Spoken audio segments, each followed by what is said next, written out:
Welcome to I Am One, where I am one with the Creator and one with myself. We continue our 28 days of the African Tarot, and today is day 27. I'm just going to title this one a blind reading. So I picked 4 cards, and I'm just going to go with what the cards are telling me. I don't have a theme in mind. I don't have a question to ask. I'm just going to read the cards for what they have to tell us. Because sometimes we don't need to ask the question. Sometimes we just need to listen. So that's what we're going to do today. Because even in just listening, without a question, without a comment, without even an intention other than just to hear and to trust and to move forward. Sometimes that's the best way for us to get what we need to know in the moment. So this blind reading is going to be based on these 4 cards. The 4 of discs, the 4 of spears, the 2 of wands, and the Chariot. So the 4 of discs is saying, guard and protect. If you look at this card, you see that this person, an entrepreneur, a businessman or businesswoman, has these 4 discs. There's one that he or she has their hands wrapped around. There is one under each his or her feet, and then there's one in the turban.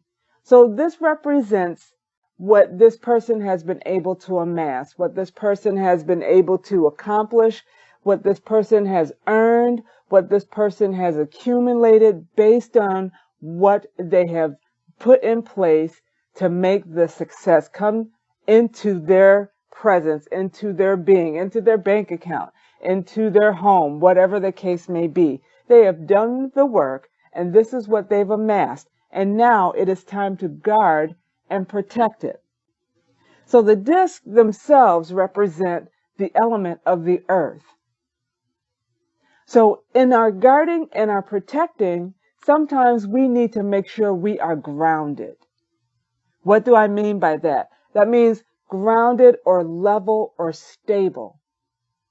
Because the next decision we make can either lead to us being able to receive more, accumulate more, amass more, not for the sake of hoarding, not for the sake of showboating, not for the sake of saying I have more, but sometimes that's for the sake of being able to be that resource for your community, be able to start that scholarship, start that fund, start that idea that helps somebody else get off the ground. But in order for you to do that, you have to be in a stable position to get grounded. And so when I talk about grounding, that may mean being a little more consistent in your time of meditation, in your time of setting yourself apart, in your time of getting reconnected with the Creator so that you can truly hear what needs to be whispered in your ear, what spark needs to be relit or flame needs to come up a little higher. Because we are not to get stagnant, we are not to get complacent in where we have arrived. But nor are we to be greedy. We need to just know how we need to flow and when we need to take that next step. But in order to do that, we can't get so excited about what we've created, what we have accomplished, how much more we have received. We can't get to that next level if we don't take a moment to remember where we came from. Remember when you had nothing but a hope and a dream and a wish. And all you had was the Creator. All you had was what was put inside of you that said, child, you know you can make this happen. You know you're the one to do this. You know you're the one to get this started. You know you're the one to get this rolling. You know you're the one to get this finished. Think back when you had little.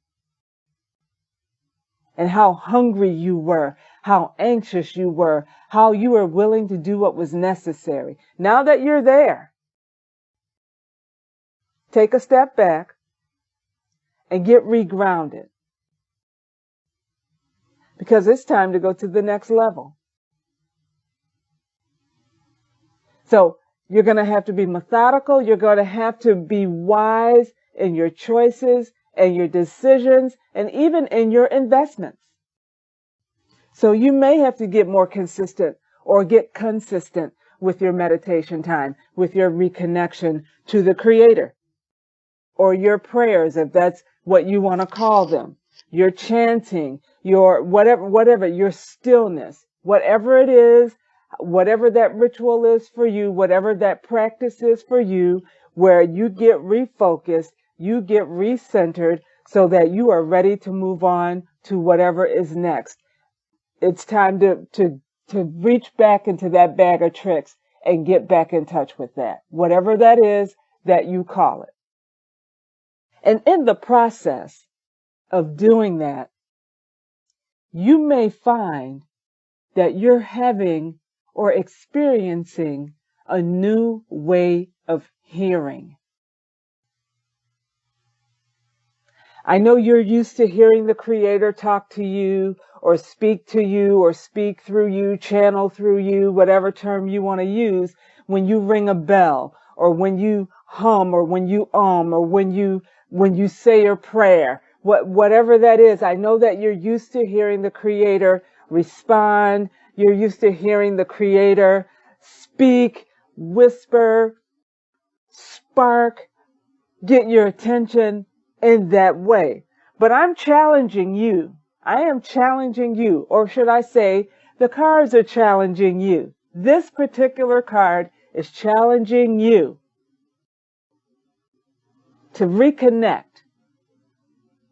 and see if maybe you don't hear in a different way.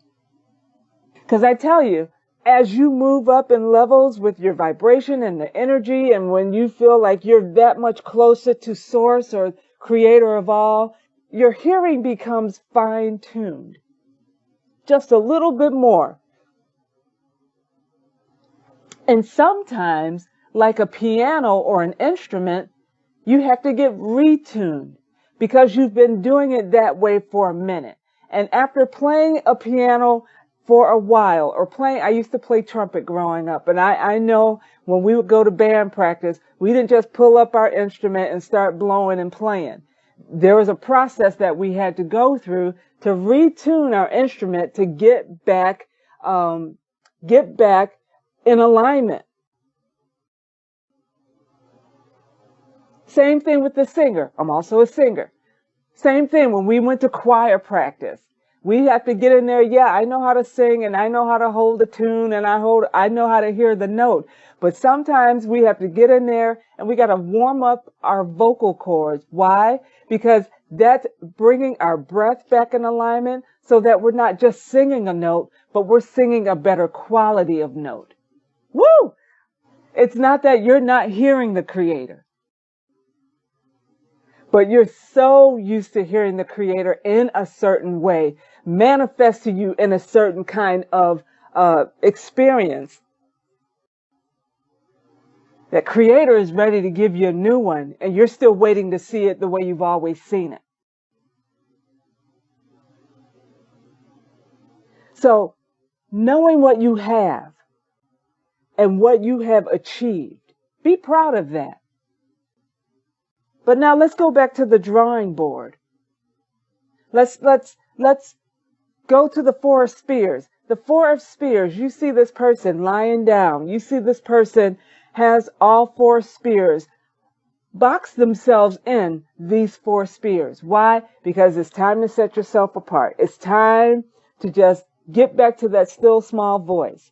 It's time to hear in a new way. And the only way you're going to do that is remove yourself from all what you've accomplished.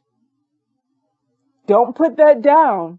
It's not a bad thing. You should be proud. But let's go to the next level. And in order to go to the next level, that means we're going to have to get retuned and have time away and just sit or lay, rest, whatever that entails for you. Maybe you need to go and just get a massage. Get some aromatherapy massage, a 90-minute massage. The person is just working your muscles, getting all the tension out of your body. Or get acupuncture, or however way that is, whatever helps settle you. For me, it is a massage. That person isn't having a conversation with you. They are just working your muscles, getting your body back in alignment. And that's the time while your body physically is getting back aligned, you can get your mind back in alignment, and spiritually you can get yourself back in alignment, because there's still work to do. So when we come to the Two of Wands, you're guarding and protecting. You're getting yourself getting yourself away from the distractions. And now that you've done that, and you're standing back up straight, you're out of the box, and you're back in reality, now it's time to turn on your influence. Two represents the divine feminine. And with the divine feminine comes the notion, the idea, the perspective of influence. And not in the way of manipulation. You know how we as women, we can kind of put on our charm, or we can use our voice in a certain way to melt the heart of our loved one, or to stroke the ego in a certain way to get what we want.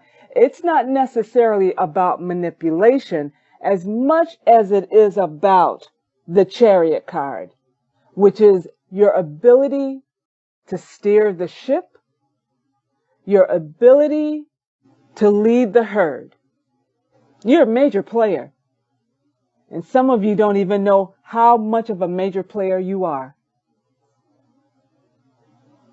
But the cards are saying, and I'm here to just put it into the ethers for you, you're a major player. You have more influence than what you think you have. But you think because you're not putting content on YouTube that you don't have influence. You think that because you don't have thousands and thousands of followers that you don't have influence. But let me tell you something. If you have one person following advice that you're giving, you have shown that you have influence.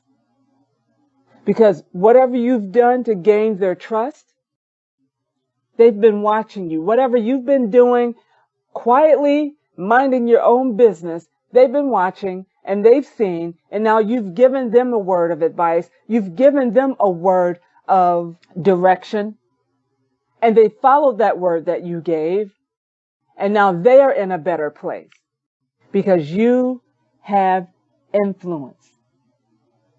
You're able to steer the ship. You're able to lead the herd. And you don't have to have millions in your bank account. Wouldn't that be nice if you did? But you don't have to have millions in your bank account to have influence. A poor man on Skid Row has influence. He knows where the best spots are. He knows where the safest spots are. And he has a pack that follows him to those safe places and those safe spots. Whether they want to be there or not, he's showing he has influence because all he had to do was show them the way. And them listening to him or her find themselves in a safer spot than where they would have been. Ultimately, we want to see everybody in a warm environment at night with a roof over their head. But for whatever reason, they are out there. And they're still getting it together out there. So don't tell me you don't have influence. Don't come to me, not that we know each other personally, but don't come to me in the spirit, in the vibration that you don't have influence. Oh, yes, you do. This word today is reminding you that you do. You're not just smart for the sake of being smart. You're smart because what you have to share will better someone else. What you have to share is going to save someone else's life, their very life. Hear that. You didn't get what you have just to get what you have. It's about showing others how they can get it too. And your ability to understand and to perceive in the spirit that I need to step away for a minute. I need to go incognito for just a little while. I got to get revamped. I got to get refreshed. I got to get my mind right. I got to get retuned. Because chapter 2 or chapter 3 or chapter 4 or chapter 15 is about to start, and I have to be ready for it. And when you get up and you have that new spark in your hand and you're standing there with your confidence and your influence, you're ready for the next level. You're ready to steer the ship and you're ready to lead the herd. And that doesn't mean it's easy. It just means you're ready for the challenge. So get ready, because you got next. And with that, peace and blessings to you all.